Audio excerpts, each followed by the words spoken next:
Non faccio scongiuri, ci mancherebbe altro. Se sarò ritenuto responsabile dovrò pagare. Guai se non fosse così come tutti gli altri cittadini. Mi affido alla magistratura, non commento la decisione del giudice, la subisco.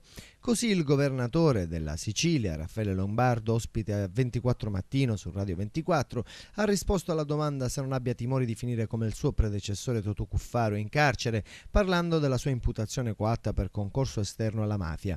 Sono molto più che consapevole della mia assoluta estraneità a questa storia, ha detto, e lo dimostrerò nelle aule di giustizia che ora frequento perché credo che il migliore difensore di se stesso sia l'imputato.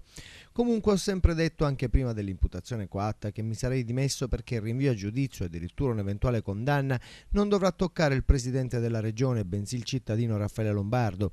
Confermo, ha aggiunto, che non mi ricandido a nulla, ho espresso questa volontà ferma. Che farò? Sono appassionato di agricoltura, un agrumeto, è complicato governarlo e cercare di pareggiare i conti entro la fine dell'anno.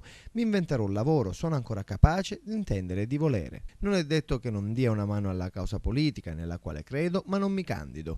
Per il governatore la riforma che prevede la riduzione da 90 a 70 del numero dei parlamentari all'Assemblea regionale può saltare come può non saltare, dipende dal Parlamento nazionale. L'Assemblea regionale, ha detto Lombardo, ha votato la riduzione dei parlamentari. Questa riduzione, trattandosi di modifica dello statuto, ora è competenza del Parlamento che deve votare le modifiche in doppia lettura a distanza di 3 mesi.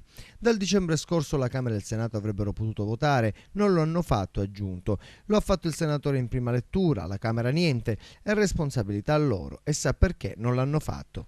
Intanto la regione siciliana non ha più fondi in cassa. È il succo del ragionamento fatto dal ragioniere generale della regione alla commissione bilancio dell'Ars, riunita per l'esame degli emendamenti al disegno di legge norme in materia di entrata. Finanziamento di leggi di spesa. Dunque la commissione ha stabilito di esaminare solo gli emendamenti che non prevedono un aumento di spesa, salvo un intervento finanziario a sostegno del trasporto pubblico locale, in modo da ridurre i tagli previsti con la manovra finanziaria. In merito, l'assessore al bilancio Gaetano Armao avverte: nuove leggi possono essere approvate solo spostando fondi da altri capitoli di bilancio, e Riccardo Savona, presidente della commissione bilancio all'Ars, precisa: cadono pure le norme destinate al personale.